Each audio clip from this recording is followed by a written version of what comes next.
Hello students, हम पढ़ रहे हैं संसाधन भूगोल में। हमारा टॉपिक चल रहा था धान्य फसलें, जिसको हमने पढ़ लिया है, जिसमें हमने चावल की बात की, गेहूं की बात की, मक्का की बात की है।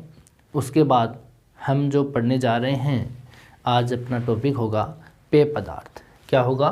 पेय पदार्थ।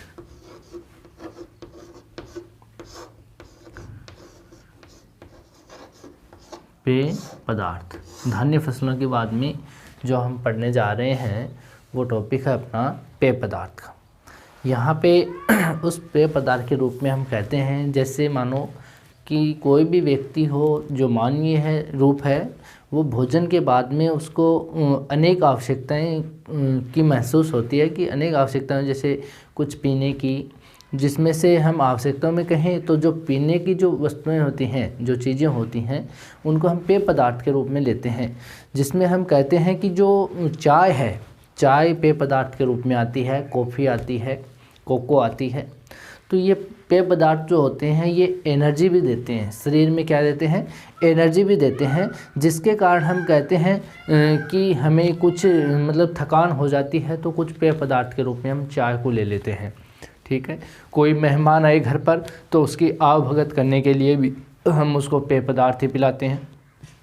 और हम जैसे हम बात करें, कोई भी व्यक्ति हो जिसको हम भोजन करवाते हैं, नाश्ता पानी करवाते हैं, उसके बाद में चाय पिलाते हैं, या भोजन से पहले हम उसको पेय पदार्थ के रूप में चाय कॉफ़ी देते हैं। तो आप सभी जानते होंगे चाय है क्या चीज़। तो इसके रूप में हम कहें तो चाय जो होती है वो तो पानी में पका करके, इसकी पत्तियों को पका करके हम पीते हैं, या दूध के अंदर पका करके पीते हैं। जबकि जो कॉफ़ी होती है, कॉफ़ी का जो बीज होता है उसको पीस करके उसका जो पाउडर होता है, वो पाउडर हम दूध में मिला करके पीते हैं। ठीक है, वो गर्म दूध के अंदर मिला करके पीते हैं। और हम बात करें जैसे कोको की, तो वो ठंडा पेय पदार्थ है। तो हम इस तीनों के बारे में, और पीने के लिए जो पेय पदार्थ के रूप में हम कहते हैं, बीड़ी है, सिगरेट है, हुक्का है, जिसमें तंबाकू भर करके लोग पीते हैं। तो पीने के लिए तंबाकू भी है, लेकिन वो हानिकारक होती है। तंबाकू क्या होती है? हानिकारक होती है। जबकि पेय पदार्थ के रूप में हम कहें तो पेय पदार्थ में चाय कॉफ़ी आम बात हो गई है। हर कोई देखें तो सब चाय कॉफ़ी पीते हैं। ठीक है, तो यहाँ पे हम कहेंगे कि जो ये पेय पदार्थ है, इसके अंदर हम 4 मुख्य पेय पदार्थों के बारे में जानेंगे। जिसमें हम चाय के बारे में भी जानेंगे, जिसमें हम कहवा जिसको बोलते हैं कॉफ़ी, कहवा के बारे में जानेंगे, कोको के बारे में भी जानेंगे, और जो हम तंबाकू की बात करते हैं तो तंबाकू के बारे में हम पढ़ेंगे। इसमें सबसे पहले जो हमारा टॉपिक होगा पेय पदार्थ में, वो होगा चाय, टी। कईयों के तो मुंह में पानी आ गया कि चाय पी लें, सर्दी का टाइम है, चाय पी लें। यहाँ पे हम चाय के बारे में कहें तो ये चाय विश्व का प्रमुख प्रिय पेय पदार्थ है। विश्व का कहीं भी देखें तो विश्व में सबसे पहले हम देखते हैं तो चाय को ही ज़्यादा पसंद करते हैं लोग। यहाँ पे हम कहें तो ये चाय है, एक अनुमान के अकॉर्डिंग कहते हैं, यहाँ पे विद्वानों का एक अनुमान है कि जो चीन की जो उच्च भूमि है, कहाँ की? चीन की। चीन जो देश है उसकी जो उच्च भूमि है, जिसमें पर्वत है, पठार है, जो उच्च पठारी भाग है, उस उच्च भूमियों के अंदर, और जो असम के जो वन है, भारत के असम वन, असम जो राज्य है, भारत का उत्तरी पूर्वी राज्य, उस राज्य के जो वन है उनमें, और हिंद चीन क्षेत्र में, हिंद चीन कहाँ पर है? हिंद चीन में 5 देश आते हैं। कौन कौन से आते हैं? यहाँ पे थाईलैंड आता है, यहाँ पे म्यांमार आता है, यहाँ पे लाओस, कंबोडिया, वियतनाम, इन 5 देशों को हिंद चीन क्षेत्र कहते हैं। ध्यान रखना इसको। यहाँ पे इंडो चाइना एरिया कहते हैं, हिंद चीन क्षेत्र कहते हैं। इसमें कौन कौन से आते हैं? म्यांमार आता है, थाईलैंड आता है। हिंद चीन का नाम आते ही आप समझ जाना कि दक्षिण पूर्वी एशिया की बात हो रही है। वहाँ पे म्यांमार, थाईलैंड, कंबोडिया और लाओस और वियतनाम, इनकी चर्चाएँ की जा रही है। यहाँ पे हम बात करें तो ये जो क्षेत्र हैं, जो चीन की उच्च भूमि वाला, भारत के जो असम वन है उनकी बात करें, या हिंद चीन की बात करें, तो मूल उत्पादन क्षेत्र यहाँ पे माना जाता है। यानी चाय का सबसे पहले जो मूल उत्पादन मानते हैं वो इस क्षेत्र में मानते हैं, यानी दक्षिण पूर्वी एशिया वाले क्षेत्र में ज़्यादा मानते हैं। तो आप ध्यान रखोगे इसको कि दक्षिणी पूर्वी एशिया में सबसे ज़्यादा चाय होती है। यहाँ पे हम बात करें चीन में उत्पादन के रूप में बात करें तो अब से 2700 वर्ष पहले यानी आज से अगर बात करें तो चीन उत्पादन में वर्तमान से 2700 BC में, यानी 2700 साल पहले, आप BC और AC का DC का भी मतलब समझ लो। यहाँ पे AD का मतलब, यहाँ पे हम कहते हैं BC और AD, इसका मतलब होता है ईस्वी सन, और इसका मतलब होता है ईसा पूर्व। समझ रहे हो बात। यहाँ BC का नाम आते ही ये समझ आना कि यहाँ पे बात करें जैसे 0 साल है या 0 ईस्वी सन है, ईसा मसीह का सन मानते हैं 0 को। इसके इधर चलते हैं तो 2020 तक हम चलते हैं। अब तक कितने साल हो गए? 2020 साल हो गए यहाँ से। और यहाँ पर अगर हम पीछे की ओर जाएंगे तो ये ईसा पूर्व हो गया, यानी ये ईस्वी सन 0 को मानते हैं, इससे पहले का काल हो गया। तो यहाँ पे मान लो 600 है, ईसा पूर्व है, BC मानते हैं। तो हमें पहले तो यहाँ पर है, अभी हम यहाँ पर है, यहाँ से पहले हमें इस 0 तक आना होगा और फिर 0 से 600 और अंदर की ओर आना होगा। तो यानी 2620 साल का अंतर हो गया ना। कितने का हो गया?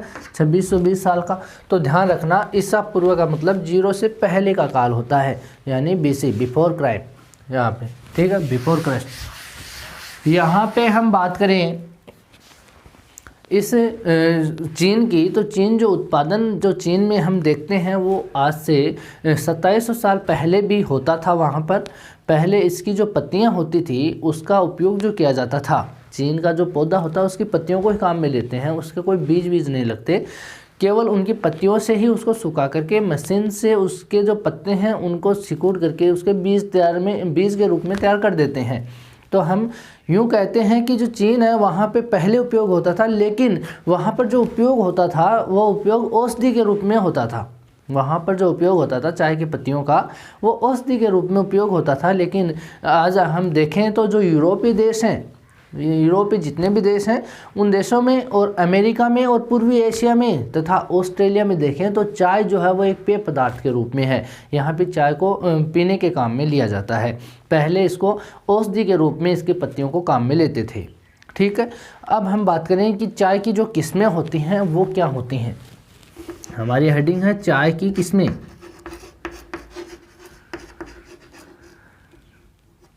चाय की किस्में, यहाँ पर बात करें चाय के रूप में तो चाय जो होता है, चाय का जो पौधा होता है वो झाड़ीनुमा होता है। क्या होता है? झाड़ीनुमा। पौधा किस रूप में होता है?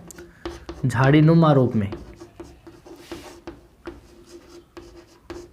याद रहे, झाड़ियाँ आप झाड़ी के रूप में पौधे के रूप में देखें तो जिसकी ऊंचाई ज़्यादा नहीं होती और कम भी नहीं होती। हम 5 स्तर मानते हैं वृक्षों की। कितने स्तर मानते हैं? 5 स्तर होते हैं, जिसमें हम कहते हैं घास, झाड़ी, छोटे वृक्ष, मध्यम वृक्ष और बड़े वृक्ष। 5 रूपों में हम इसको मानते हैं। एक तो घास होती है, उससे बड़ा रूप जो होता है वनस्पति का वो झाड़ी का होता है। उससे बड़े छोटे वृक्ष होते हैं, उससे बड़े मध्यम वृक्ष और उसके बाद में बड़े वृक्ष आते हैं। तो हम कहते हैं जो चाय के जो पौधा होता है चाय वाला, वो एक झाड़ीनुमा पौधा होता है जिसकी जो ऊंचाई होती है, जिसकी ऊंचाई जो होती है वो 1.5 मीटर तक होती है। कितनी होती है? 1.5 मीटर तक। समझ गए बात? तो ये एक पौधे का रूप है, जो कि इसका जो पौधा होता है वो पौधा सदाबहार रूप में होता है। इसका जो पौधा है वो क्या है? सदाबहार रूप में।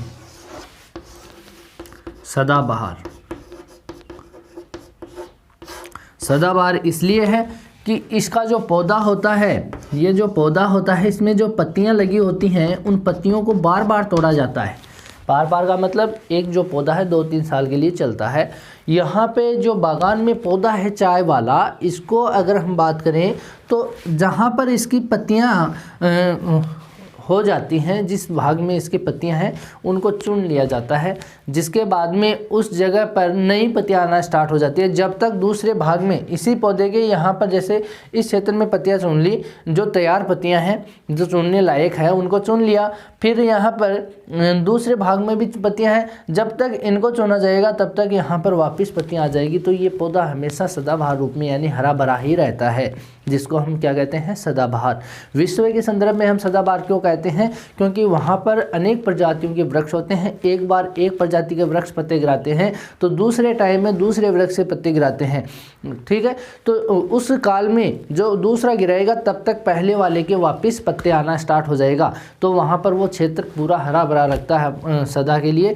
पत्ते गिराते हैं, हर पेड़ अपना पत्ता जरूर गिराएगा, लेकिन उनका समय जो होता है वो अलग अलग होता है, जिसके कारण हम कह सकते हैं कि वो पेड़ किस तरीके के हैं, या वहाँ वन जो होते हैं वो किस तरीके के होते हैं, सदाबहार वन होते हैं। तो हम इसे चाय के पौधे के रूप में कहें तो ये चाय का जो पौधा होता है वो सदाबहार रूप में पौधा होता है। यहाँ जो इसकी पत्तियाँ होती हैं वो एक वर्ष में 3-4 बार यहाँ पे चुनी जाती हैं या तोड़ी जाती हैं। यानी चुनने का मतलब उसको वहाँ से निकाल लेना, पौधे से पत्तियों को अलग कर देना। वहाँ पर 3-4 बार एक वर्ष में 3-4 बार एक पौधे की पत्तियाँ तोड़ी जाती है, जिसको बाद में क्या करते हैं, मशीनों के द्वारा, जो मशीनें हैं उसके द्वारा उच्च तापमान उसको देकर के, जैसे धूप में रखेंगे तो वो पत्तियां खराब हो जाती हैं, जबकि उस पत्तियों को मशीनों के द्वारा उच्च तापक्रम देकर के उनको डिब्बों में पैक कर दिया जाता है।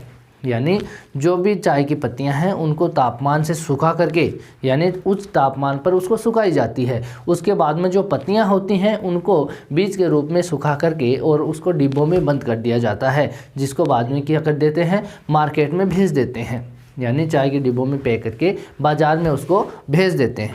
तो ये प्रक्रिया होती है इन चाय की। समझ गए बात। चाय का पौधा होता है वो झाड़ीनुमा होता है, ऊंचाई 1.5 मीटर तक होती है इसकी, सदाबहार रूप में होता है। वर्ष में 3-4 बार इसकी पत्तियां तोड़ी जाती हैं। समझ गए बात, 3-4 बार वर्ष में, समझ गए। और उस तापक्रम पर इसको मशीनों के द्वारा सुखा करके और बंद डिब्बों में पैक करके और बाज़ार में इसको भेज दिया जाता है, वहाँ से आप लोग खरीद लेते हो। यहाँ पे हम कहते हैं इसका जो प्रकार है चाय का वो 3 प्रकार होते हैं। कितने प्रकार होते हैं, 3 प्रकार होते हैं। एक तो होती है काली चाय। कैसी चाय होती है, काली चाय, आप देखते होंगे। एक होती है हरी चाय और एक होती है गट्टी चाय, जिसको ब्रिक बोलते हैं, ब्रिक टी या स्टिका बोलते हैं इसको। क्या बोलते हैं, स्टिका। यहाँ पे हम बात करें काली चाय के रूप में, जो आप घरों में काम में लेते हो वो कौन सी चाय है, काली चाय है। यहाँ पे हम इस चाय को बनाने के लिए हम क्या करते हैं, पहले पत्तियों को दूध में इन पत्तियों को तोड़ते हैं पौधों से, इन पत्तियों को क्या करते हैं, पौधों से अलग करते हैं, फिर उसको सुखाते हैं, धूप में क्या करते हैं, सुखाते हैं।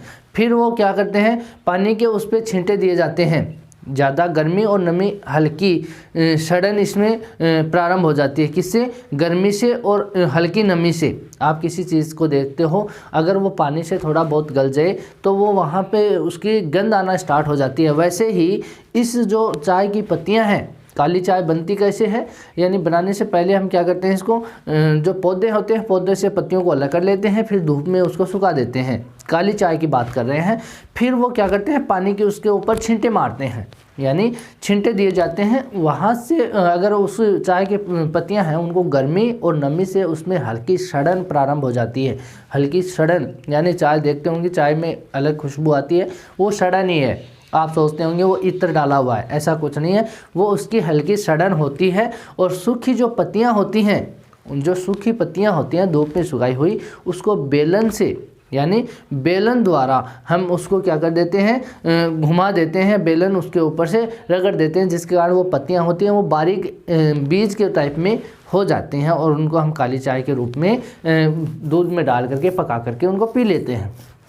आप कभी चाय के बीज देखते होंगे तो चाय का जो बीज होता है आप देखते हैं वो बीज जैसा ही लगता है चाय हम देखते हैं, लेकिन वो पत्तियों को सुखा करके उसके ऊपर बेलन द्वारा उसको घुमा करके उसको छोटे दाने के रूप में बना दिया जाता है और फिर क्या कर देते हैं मार्केट में उसको जो पेय पदार्थ के रूप में भेज दिया जाता है। तो काली चाय होती है। काली चाय भारत में, श्रीलंका में, काली चाय कहाँ कहाँ होती है? भारत में होती है, श्रीलंका में होती है, ये चाय इंडोनेशिया में भी होती है और कुछ जो बांग्लादेश है वहाँ पर भी इसको तैयार किया जाता है कुछ भागों में। ठीक है, तो यहाँ पे कुछ चाय को बांग्लादेश में हम 4 देशों की बात की काली चाय के रूप में। भारत की बात की है, हमने श्रीलंका की बात की है, हमने इंडोनेशिया की बात की है और जो कुछ चाय का रूप अगर हम देखें तो बांग्लादेश में भी तैयार की जाती है।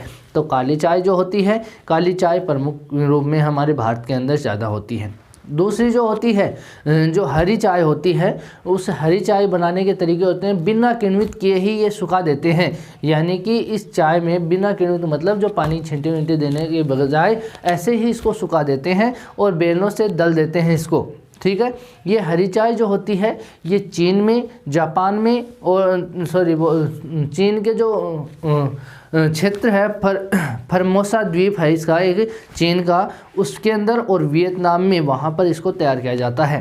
कहाँ कहाँ पर? चीन में और जापान में। और चीन का जो फर्मोसा द्वीप है उसके ऊपर और जो वियतनाम क्षेत्र है दक्षिण पूर्वी एशिया का जो देश है वियतनाम, जिसको हिंद चीन के अंदर शामिल किया जाता है, वहाँ पर भी इस चाय का उत्पादन या इस चाय को तैयार किया जाता है। फिर हम बात करते हैं गट्टी चाय की, स्टिका चाय की, जिसको ब्रिक चाय बोलते हैं। इसको बनाने के लिए हम क्या कहते हैं कि ये जो चाय होती है वो घटिया किस्म की जो पत्तियाँ होती हैं उसके चूरे को और उसकी टूटी हुई जो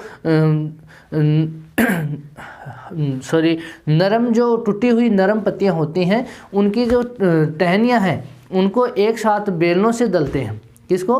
गट्टी चाय के रूप में बताएं तो जो चाय है ये घटिया किस्म की चाय होती है। इसकी जो पत्तियां होती हैं वो चूरे को जो पत्तियां होती हैं उसका चूरा कर लिया जाता है और जो टूटी हुई जो नरम टहनियां हैं इसकी इस पौधे की वो नरम टहनियों को एक साथ बेलनों से दलते हैं।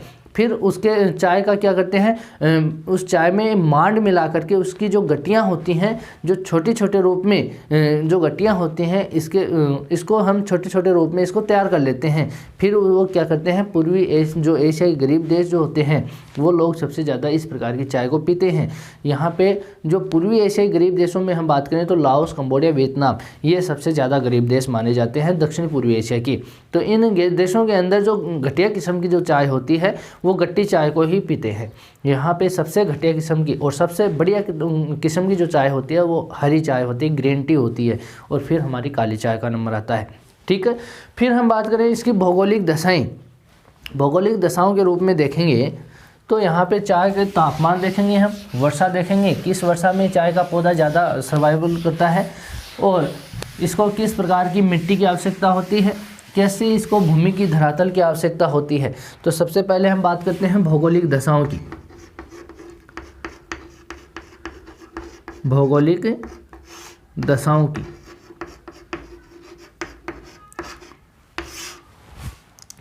ये जो पौधा होता है चाय वाला, इस पौधे के रूप में बात करें तो ये उष्ण और उपोष्ण जलवायु का एक पौधा है। किस तरीके का पौधा है ये? उष्ण और उपोष्ण, उष्ण और उपोष्ण जलवायु का पौधा है।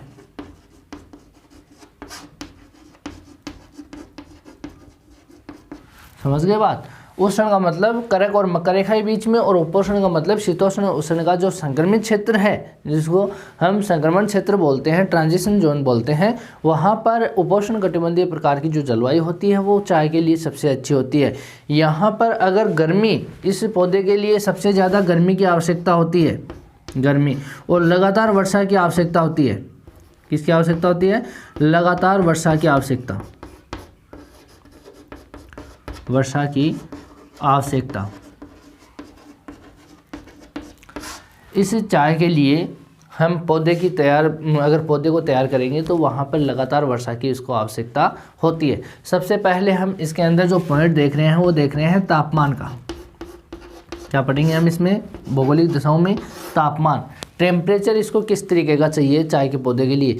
तो ये जो पौधा होता है वो छाया में पनपता है। पहली बात, ये कहाँ पनपता है? छाया में, यानी इसको छाया आवश्यक है, छाया में पनपता है। यहाँ पर अगर चाय के रूप में देखें तो हल्की छाया है, हल्की छाया में बड़ी तीव्र गति से ये पौधा बढ़ता है, हल्की छाया ही इसको मिल जाए तो इस पौधे के लिए जो टेम्परेचर, जो उपयुक्त टेम्परेचर है जो 24 डिग्री से 30 डिग्री सेंटीग्रेड होता है। तापमान कैसा चाहिए इसको? 24 डिग्री सेंटीग्रेड से 30 डिग्री सेंटीग्रेड तापमान की इसको आवश्यकता होती है। लेकिन 20 डिग्री सेंटीग्रेड से कम जो तापमान वाले क्षेत्र हैं वहाँ पर इस पौधे की वृद्धि रुक जाती है। 20 डिग्री से कम तापमान ये सहन नहीं कर पाता और ये पौधा यहाँ पे नष्ट हो जाता है। असम जैसे क्षेत्रों में बात करें तो असम, जो भारत का असम राज्य है, उस राज्य में ये जो चाय का पौधा है वो 35 डिग्री सेंटीग्रेड पे भी उगाई जाती है इस चाय की फसल को। यहाँ पे अगर भारत की बात करें तो ध्यान रखना, असम के अंदर 35 डिग्री टेम्परेचर होने के बाद भी चाय का पौधा पनपता है।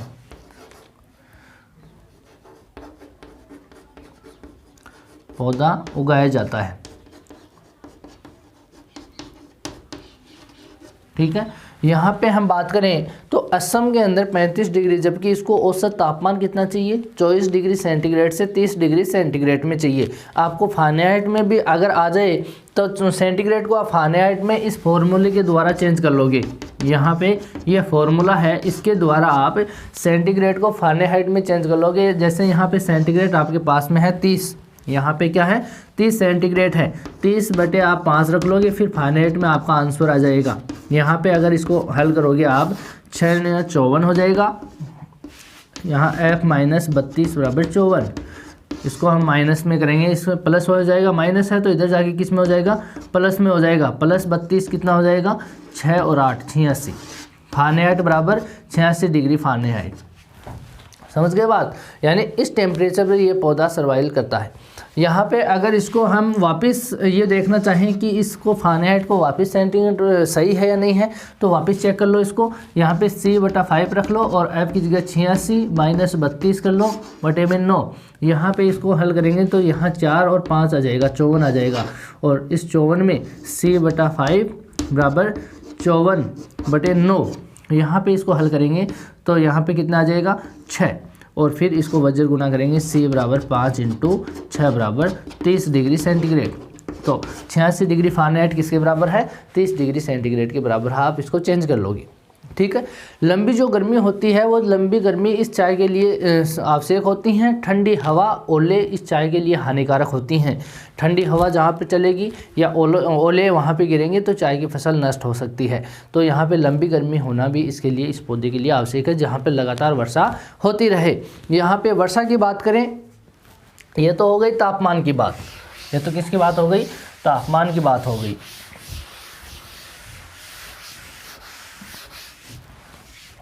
हम बात करें वर्षा की। भौगोलिक दशाओं में जो वर्षा है, वर्षा के रूप में अगर बात करें तो ऊंचे तापमान के साथ इसको क्या चाहिए? आर्द्रतापूर्ण जो मौसम है वो इसके लिए, पौधे के लिए सबसे अच्छा होता है। आर्द्रता चाहिए इसके, जो भी इसका जो मौसम है, जिस मौसम में हम बात करें उसमें नमी बनी रहे। तो लंबा तापमान यानी ऊंचा तापमान होना चाहिए और आर्द्रता भी अधिक होनी चाहिए। यानी कि यहाँ पे सामान्य रूप में बात करें तो वर्षा भी अधिक होनी चाहिए। तो इसके लिए हम औसत अगर वर्षा की बात करें, औसत वर्षा की बात करें तो 150 सेंटीमीटर वर्षा जो होती है वो इसके लिए उपयुक्त होती है। सेंटीमीटर वर्षा उपयुक्त होती है, समझ गए बात? यानी इतनी वर्षा में ये पौधा उग जाता है, अच्छी फसल भी हो सकती है इस चाय के पौधे से।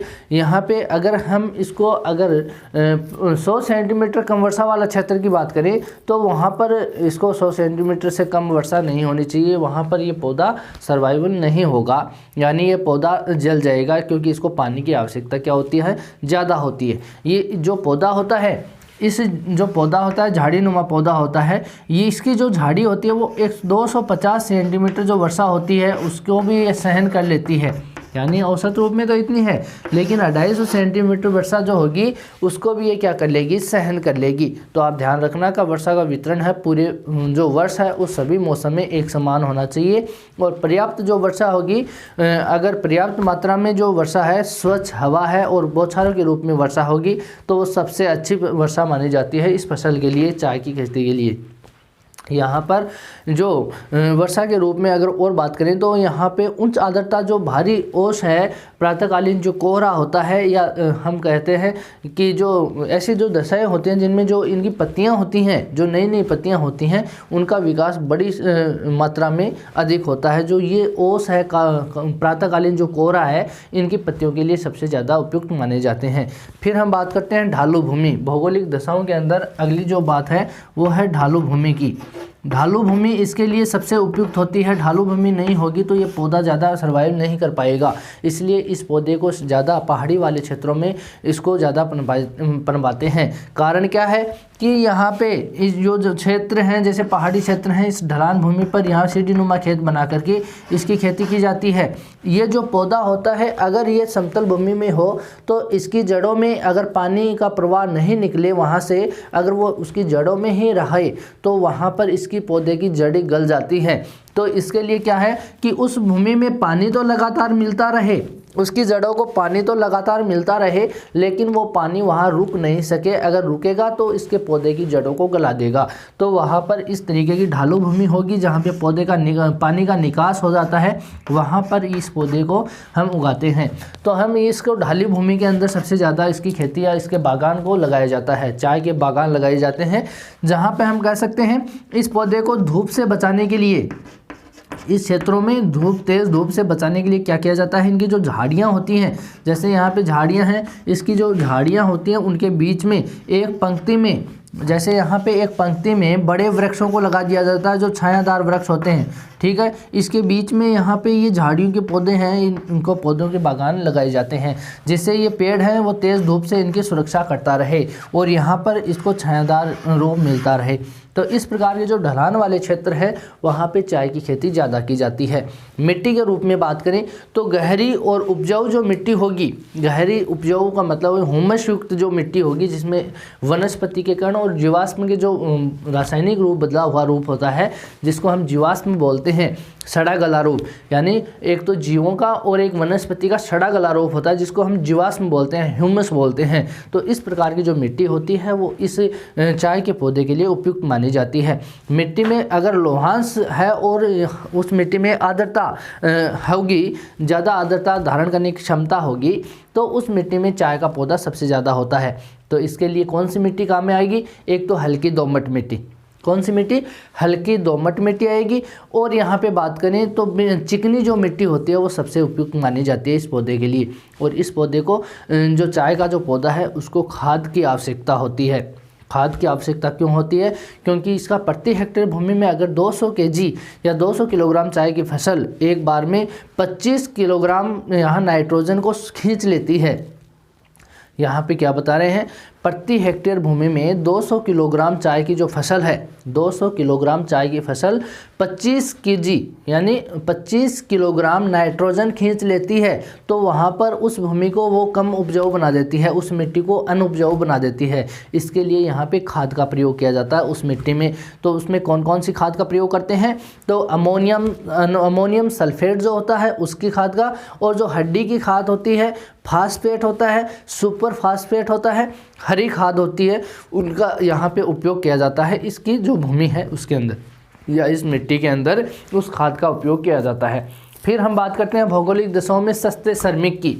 यहाँ पे किसकी बात करते हैं, सस्ते श्रमिक। सस्ते श्रमिक के रूप में बात करें तो जो क्षेत्र है जहाँ पर अत्यंत ज़्यादा सस्ते रूप में श्रमिक होता है उसकी आवश्यकता सबसे ज़्यादा चाय की इस बागानों में होती है।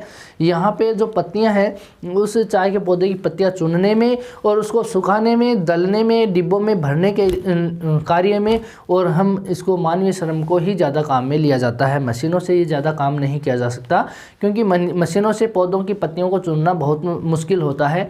अगर चुन भी लेते हैं मशीनों से तो उस पौधे को ख़राब कर देते हैं। तो वहाँ पे नाजुक हाथ वाले व्यक्तियों यानी अधिक श्रम की आवश्यकता होती है। तो अधिकतर जो कार्य होता है इस चाय की बागानों में वो इस महिलाओं के द्वारा या स्त्रियों के द्वारा ही किया जाता है, क्योंकि स्त्रियाँ उस चाय के पौधे को हल्के हाथ से चुन लेती हैं, जिसके कारण वहाँ पे कहते हैं कि चुनना, सुखाना, दलना और डिब्बों में भरने का कार्य जो भी होता है वो मानवीय श्रम ही करता है, जिसके कारण ये चाय की पत्तियाँ हैं इनको आवश्यकता जो होती है वो सस्ते श्रमिकों की होती है। तो यहाँ पे हम काम बताएं तो पत्तियाँ चुनने का जो भी कार्य है यहाँ पे वो बड़ी कुशलता से किया जाता है। और जो यहाँ पे यही कारण हम कह सकते हैं कि जो चाय के बागान होते हैं वो सस्ते श्रमिकों की आवश्यक उपलब्धता जहाँ पर होती है वहीं पर ये चाय के बागान अधिक लगाए जाते हैं। तो यूँ कहें भौगोलिक दिशाओं के अंदर सबसे पहले हमने तापमान देखा, औसत रूप में 24 से 30 डिग्री सेंटीग्रेड तापमान चाहिए इसको। वर्षा के रूप में बात करें तो औसत रूप में 150 सेंटीमीटर औसत वर्षा चाहिए इसको। और मिट्टी के रूप में बात करें तो यहाँ पे हल्की दोमट और जो चिकनी मिट्टी होती है वो इसको उपयुक्त की जाती है। सस्ते श्रमिकों के रूप में हमने बात कर ही ली है कि सस्ते श्रमिक भी इसको चाहिए और ढालू भूमि चाहिए जहाँ पे इसकी जड़ों को पानी लगातार मिलता ना रहे, यानी पानी तो मिलता रहे लेकिन वहाँ पे ठहर नहीं सके। अगर ठहरेगा तो इसकी पौधों की जड़ों को वो गला देगा। तो यहाँ पर ये बात हो गई भौगोलिक दशाओं की। ठीक है, इसके बाद हम बात करते हैं विश्व में इसका जो उत्पादन होता है चाय का उत्पादन, उसकी चर्चा करते हैं, क्योंकि हम विश्व के संदर्भ में पढ़ रहे हैं। अगर हम भारत के संदर्भ में पेय पदार्थ पढ़ते तो हम भारत के संदर्भ में बात करते, लेकिन अपना जो संसाधन भूगोल है वो विश्व के संदर्भ में है। हमें विश्व के संदर्भ में सब कुछ पढ़ना पड़ता है। हम पूरी फसलों को भी विश्व के संदर्भ में पढ़ते हैं और सभी संसाधनों को भी विश्व के संदर्भ में ही पढ़ते हैं। तो यहाँ पर हम कहते हैं कि जो चाय है, चाय के उत्पादक देश होते हैं विश्व में चाय के उत्पादक या उत्पादन कहाँ कहाँ होता है। तो विश्व में चाय का उत्पादन देखें तो यहाँ पे चाय का जो उत्पादन है जो 72% से अधिक की बात करें तो अधिकांश जो उत्पादन है वो दक्षिणी पूर्वी एशिया वाले देशों में ही होता है। कुछ मात्रा में हम अफ्रीकी देशों की बात कर सकते हैं जिसमें केन्या है, मालावी है, युगांडा है, तंजानिया है, न्यासालैंड है, इन देशों में। और कुछ सोवियत संघ के जो ट्रांस काकेशिया जो प्रदेश है सोवियत संघ रूस का, वहाँ पर भी इसकी चाय की खेती की जाती है। अगर हम एशिया की बात करें तो एशिया के अंदर भारत, श्रीलंका, जापान, इंडोनेशिया, तुर्की, ईरान वाला और बांग्लादेश जो देश हैं, ठीक है, और वियतनाम, ये मुख्य देशों की श्रेणी में आते हैं चाय उत्पादन में। कौन कौन से आते हैं एशिया में? भारत आता है, श्रीलंका आता है, जापान आता है, इंडोनेशिया, बांग्लादेश, तुर्की, ईरान और वियतनाम, इन देशों में चाय का उत्पादन सबसे ज़्यादा किया जाता है। जबकि एशिया में भारत, चीन, श्रीलंका और जापान मिलकर के विश्व की 62% चाय का उत्पादन करते हैं। एशिया के अंदर सबसे ज़्यादा उत्पादन करने वाले देश कौन से हैं? भारत है, चीन है, यहाँ पे श्रीलंका है और जापान है। ये मिलकर के 62% चाय का उत्पादन, विश्व की 62% चाय का उत्पादन केवल ये देश करते हैं। जबकि इंडोनेशिया और वियतनाम जो है, इंडोनेशिया और वियतनाम दोनों मिलकर के विश्व के 7% चाय का उत्पादन करते हैं। जबकि सोवियत संघ रूस जो है वो विश्व का 6% उत्पादन करता है। यहाँ पे हम अफ्रीकी देशों की भी बात कर सकते हैं जिसमें कौन कौन से हैं? केन्या है, मालावी है, मोजाम्बिक है और युगांडा। इन देशों में भी थोड़ी बहुत मात्रा में होती है। और थोड़ी रूप में हम बात करें ब्राज़ील की, और जो ब्राज़ील के बाद में हम बात करेंगे तो जो मलेशिया वाला क्षेत्र है, मॉरिशस है, दक्षिणी रोडेशिया और कैमरून जो देश हैं उनके अंदर भी चाय का थोड़ी बहुत मात्रा में यहाँ पे उत्पादन किया जाता है। तो वापस रिपीट कर रहा हूँ, यहाँ पे हम बात करें तो विश्व में चाय उत्पादन में एशिया प्रमुख देशों की श्रेणी में आता है। 72%, विश्व की 72% से अधिक जो चाय का उत्पादन होता है वो दक्षिणी पूर्वी एशिया के अंदर किया जाता है, जिसमें एशिया महाद्वीप में सबसे मुख्य जो देश हैं जहाँ पे यहाँ पर अगर बात करें भारत, श्रीलंका और जापान की, तो विश्व का 62% तो केवल ये 4 देश ही उत्पादन करते हैं। जबकि इंडोनेशिया, वियतनाम विश्व का 7% उत्पादन करते हैं और रूस भी यहाँ पे 6% का उत्पादन करता है। तो इन देशों में हम उत्पादक देशों की बात करते हैं। फिर हम एक इसकी इंडेक्स देखते हैं। उस इंडेक्स में यहाँ पे हम देखेंगे 2013 के अकॉर्डिंग वो सारणी बनी हुई है। उसके अकॉर्डिंग हम देखते हैं कि विश्व में प्रमुख चाय का जो उत्पादक देश हैं वो कौन कौन से हैं। तो एक तरफ तो हम देखते हैं उत्पादक देशों में देश हैं, एक जगह इसका उत्पादन है और एक जगह विश्व का प्रतिशत है, विश्व का प्रतिशत। तो यहाँ पे हम इसको पढ़ते हैं लाख मीट्रिक टन में। किस में पढ़ते हैं? लाख मीट्रिक टन में। यहाँ पे सबसे पहले देश की बात करें तो यहाँ पे चीन की बात कर सकते हैं। चीन का जो उत्पादन होता है वो 19.4 लाख मीट्रिक टन होता है, जो विश्व का कितना प्रतिशत है, 36% यहाँ पे अपना स्थान रखता है। फिर हम दूसरा देश जो है भारत की बात कर सकते हैं। भारत जो देश है विश्व का 12.1 लाख मीट्रिक टन उत्पादन करता है, जो विश्व का कितना प्रतिशत रखता है, 22.7% रखता है। फिर हम तीसरे नंबर पे देश देखते हैं केन्या, जो अफ्रीका देश है। ठीक है, अफ्रीका में उत्पादन होता है 4.3 लाख मीट्रिक टन और विश्व का प्रतिशत रखता है ये 8.1%। ठीक है, फिर हम केन्या के बाद में बात करते हैं श्रीलंका की। किसकी बात करते हैं, श्रीलंका। श्रीलंका जो होता है विश्व का 3.4% विश्व का लाख मीट्रिक टन उत्पादन करता है, 3.4 लाख, और यहाँ विश्व का प्रतिशत की बात करें तो 6.3% ये रखता है। फिर है वियतनाम। कौन सा है, वियतनाम जो देश है, वियतनाम 2.4 लाख मीट्रिक टन उत्पादन करता है और विश्व का कितना प्रतिशत है, 4.0। फिर हम बात कर सकते हैं टर्की की। टर्की एशिया महाद्वीप का ही देश है। टर्की में अगर बात करें तो 2.4 लाख मीट्रिक टन उत्पादन और 4% इसका जो विश्व में प्रतिशत है। ठीक है, टर्की के बाद हम बात करते हैं ईरान की। किसकी बात करते हैं, ईरान। विश्व का ईरान 1.8 लाख जो मीट्रिक टन उत्पादन करता है, जो विश्व का कितना प्रतिशत है, 3.4% है। ठीक है, फिर हम बात करते हैं ईरान के बाद में यहाँ पे इंडोनेशिया। किसकी बात करते हैं, इंडोनेशिया की। इंडोनेशिया जो देश है वो विश्व का जो उत्पादन करता है वो 1.5 लाख मीट्रिक टन उत्पादन करता है, जो विश्व का 2.8% है। ठीक है, इंडोनेशिया के बाद में जो अर्जेंटीना देश है, दक्षिण अमेरिका का जो देश है अर्जेंटीना, ये विश्व का 1.1 लाख मीट्रिक टन उत्पादन करता है, जो विश्व का 2.1% अपना हिस्सा रखता है। फिर हम बात करते हैं लास्ट में जापान की। जापान एशिया महाद्वीप का देश है, जो कि यहाँ पे 0.9 लाख मीट्रिक टन उत्पादन करता है, जो विश्व का 1.7% यहाँ पे उत्पादन करता है। ये देशों के बाद हम बात करें तो कुल देशों की अगर बात करेंगे यहाँ पे, तो यहाँ पे कुल जो उत्पादन होता है वो 53.4 लाख मीट्रिक टन उत्पादन होता है, जो 200% के बराबर है। तो हम यहाँ पे इस सारणी के माध्यम से देख सकते हैं कौन सा देश प्रथम स्थान पे है। चीन जो है वो यहाँ पे 36% विश्व का उत्पादन करता है।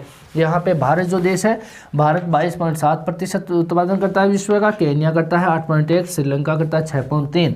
तो यहाँ पे इन देशों की आप लोकेशन देख लोगे। चीन एशिया का देश है, भारत एशिया का है, केन्या अफ्रीका का है, श्रीलंका एशिया का है, वियतनाम एशिया का महाद्वीप में है, टर्की एशिया महाद्वीप में है, ईरान भी एशिया महाद्वीप में है, इंडोनेशिया भी एशिया महाद्वीप में, अर्जेंटीना दक्षिण अमेरिका का देश है और जापान एशिया महाद्वीप में। तो सबसे ज़्यादा एशिया महाद्वीप के देशों में यहाँ पे चाय का उत्पादन किया जाता है। ये हो गई आपके चाय के उत्पादक देशों की बात। अब हम एक एक देश को लेकर के इनकी डिटेल में बात करेंगे कि चाय के रूप में उनके कौन कौन से क्षेत्र हैं। तो सबसे पहले हम बात करेंगे चीन की, जो हम करेंगे नेक्स्ट वीडियो में। आज के लिए इतना ही, थैंक यू।